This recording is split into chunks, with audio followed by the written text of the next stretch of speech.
छायाकार media के सभी पत्रकार मेरे साथियों, सभी को, मेरी बहनें भाई सब आए हुए हैं, सभी को मेरा राम राम। आपके भाई गोपाल कांडा का आपको प्रणाम। और सबसे पहले एक हमने संकल्प पत्र तैयार किया है जो प्रिंट होके आज रात तक आना है, क्योंकि मैंने इसीलिए कल परसों प्रेस कॉन्फ्रेंस करनी थी, पर कुछ बातें ऐसी हुई कि इसीलिए अभी हमने एक संकल्प पत्र जो तैयार किया है वो इसके अंदर जो मेन पॉइंट है वो आपको मैं बता दूं अभी कि हमारी क्या सोच है सिरसा के लिए, हम क्या करने जा रहे हैं।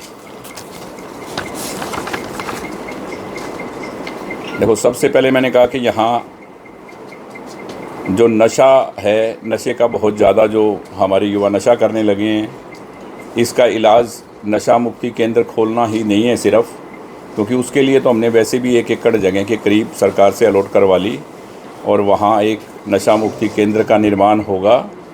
वो तो होगा ही होगा, और मैं भी मेरे युवा साथियों के लिए, बहनों के लिए, जिसको इसकी लत पड़ गई है, जो इसका आदी हो गया है, इसके लिए मैं भी एक अपने ट्रस्ट की तरफ से, तारा बाबा चैरिटेबल ट्रस्ट की तरफ से भी हम एक नशा मुक्ति केंद्र का निर्माण करेंगे।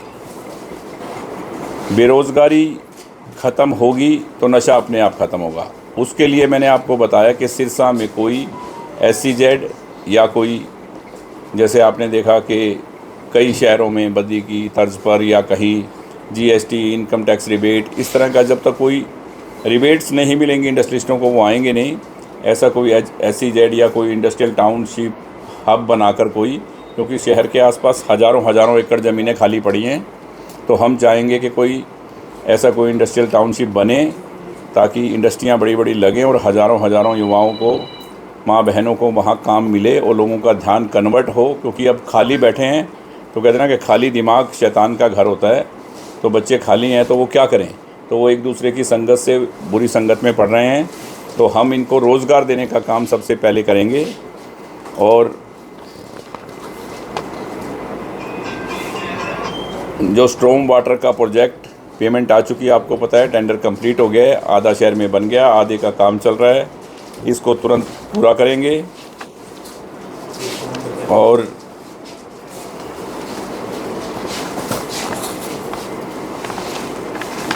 जो अभी हमारा बस स्टैंड है, ये बिल्कुल शहर के अंदर आ गया, इसका नवीनीकरण करके इसको बाहर साइड में कहीं भी जहाँ भी शिफ्ट हो सकेगा वो करेंगे।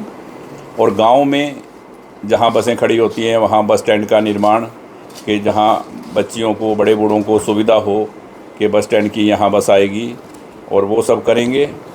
और सिरसा शहर और आसपास के गांव में पूरे में फ्री वाईफाई की सुविधा होगी, उस पर कोई चार्ज नहीं होगा, पूरी स्केल में फुल वाईफाई मिलेगी और पूरा फ्री होगा, ये हम करेंगे। और मैं एक ऐसा कॉलेज बनाना चाहूँगा युवाओं के लिए, स्किल डेवलपमेंट सेंटर की तरह कॉलेज, एक ऐसा स्किल डेवलपमेंट कॉलेज होगा जिसमें जो बच्चा जो सीखना चाहेगा उसमें तरह तरह की क्लासेस होगी। कि सिरसा में आज हर बच्चा सीखना चाहता है, आउट ऑफ इंडिया जाना चाहता है, दिल्ली जाना चाहता है, बॉम्बे जाना चाहता है, तो वो यहाँ से उसको वही चीज़ सिखाएंगे हम जो उसको रोज़गार वहाँ जाके मिले, और इस तरह की उनको यहाँ शिक्षा दी जाएगी। और ये जो बाईपास की सड़क है उसका हम निर्माण करेंगे, और हम 1-2 आर्थिक सहायता की योजनाएं भी चलाएंगे कि हरियाणा लोकहित पार्टी की तरफ से, कि किसी भी बच्ची के शादी में या शिक्षा के लिए कुछ अनुदान राशि हम रखेंगे, ताकि हम अपनी तरफ से, जो सरकार की तरफ से जो होगा वो अलग, हरियाणा लोकहित पार्टी की तरफ से भी हम उसकी सहायता करेंगे। हमारे शहर में, हमारी कंस्टिट्यूंसी में जो भी परिवार हैं उनकी हम सहायता करेंगे।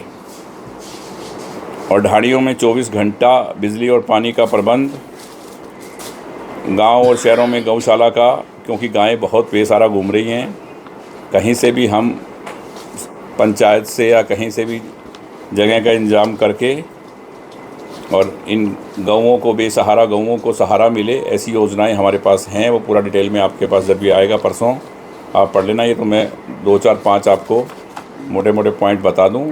और जो अभी हमारा जो पिछले RO का काम कंप्लीट हो गया, बाबा सर साईं नाथ जी के नाम से मेडिकल कॉलेज का काम, उसके अनाउंसमेंट, उसके पैसे, उसका सब काम, टेंडर सब कंप्लीट हो गया। कभी भी किसी भी टाइम शुरू हो जाएगा। और जो भी सरकारी 50-40 स्कूलों को, सरकारी स्कूलों को जो अनुदान जारी किया, और यहाँ बहुत सी मेरे ख्याल सड़कों का निर्माण हुआ। कोरोना काल में जो हमने सरकार से ना लेके वक्त आने पर अपने भाई बहनों के साथ, अपने सिरसा वालों के साथ, अपने परिवार के साथ जो हम कर सकते थे तन मन धन से, आज चाहे कोई भी कुछ बात करे आपसे, पर उनके दरवाजे उस वक्त बंद थे। विपत्ति के टाइम देखा जाता है कि कौन इंसान क्या करता है, हमारे लिए क्या काम आता है।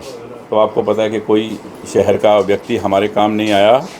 आज वो किसी भी तरह की बात करें, उस वक्त हमने 150 बेड का 15 दिन में हॉस्पिटल बना के, एक अपने आप में ये उदाहरण था। आपके भाई के ऊपर मुझे हरियाणा, दिल्ली से नहीं, पूरे हिंदुस्तान से फ़ोन आए। दिन में इस हिंदुस्तान में अपनी जेब से पैसा लगाकर किसी विधायक ने ऐसे हॉस्पिटल का निर्माण नहीं किया। सिरसा वासियों को गर्व होना चाहिए कि हम जिस व्यक्ति को अपना वोट देते हैं वो हमारे साथ तन मन धन से बुरे वक्त में साथ खड़ा है। और हम हमेशा ही, जो कांडा परिवार, सिरसा का जो सेवादार परिवार है, वो हमेशा आपके साथ है।